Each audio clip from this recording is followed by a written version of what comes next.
Natalia Bonner. Welcome to 9 Patchalong Block 4.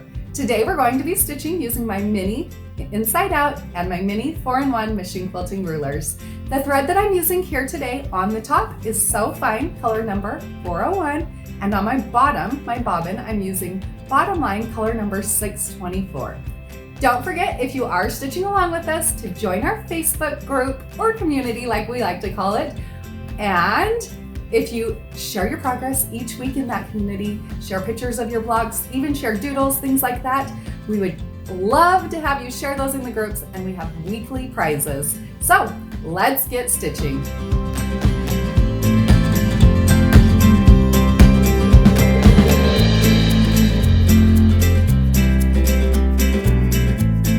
I'll start out this block design by doing a few markings. So as you can see here, I use the blue Mark Be Gone marker, and I just use the side of my mini 4-in-1 machine quilting ruler to mark an X through each one of those blocks on my 9-patch block.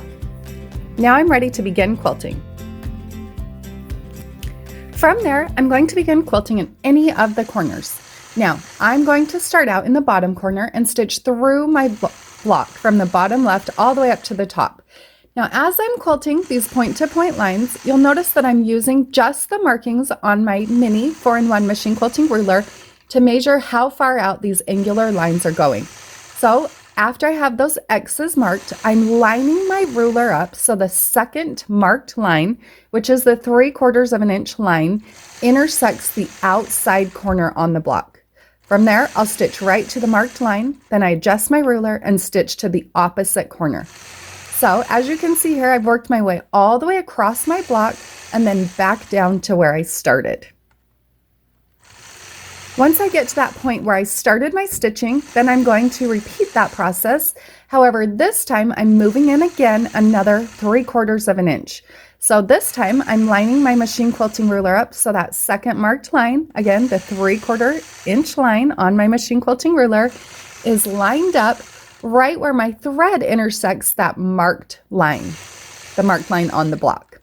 So from there, I'll stitch those angular lines, straight lines all the way, working up across the block, and then continuing, coming back down to where I started.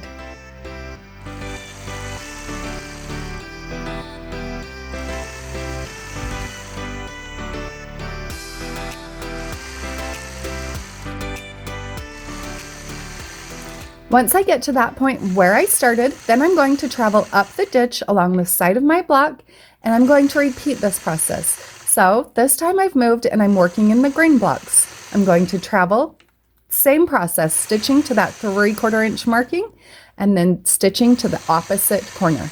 So this time I'll just stitch 2 continuous blocks as I stitch out those designs.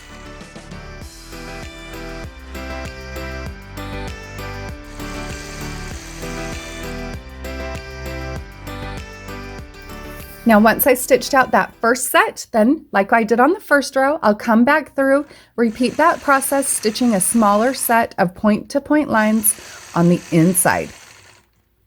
Once I've completed that, then I'll travel up the ditch to the next corner, and I'm going to repeat that process again, stitching those angular point-to-point lines.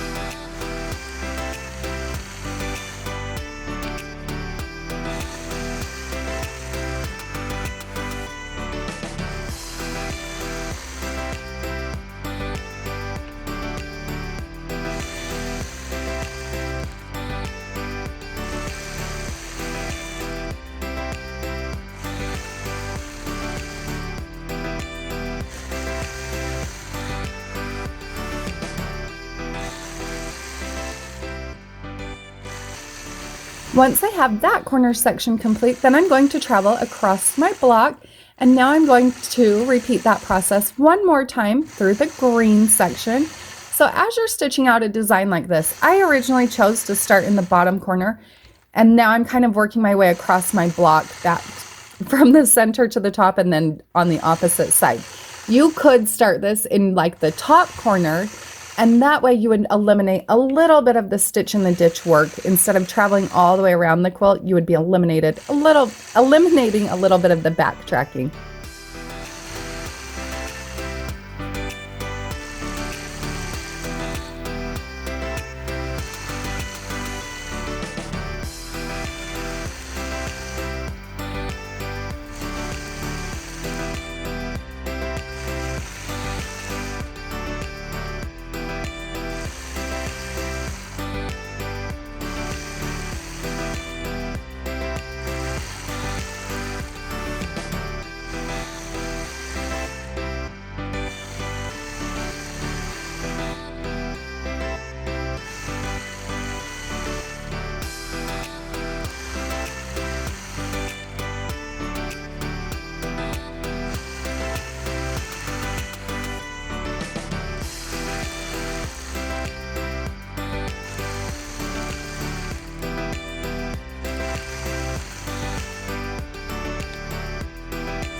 Okay, so I paused right here and I want to just show you, if you wanted, you could leave your design quilted as is at this point right here. Still a really cool design. It just has those point-to-point diamonds, the angular lines going just in one direction.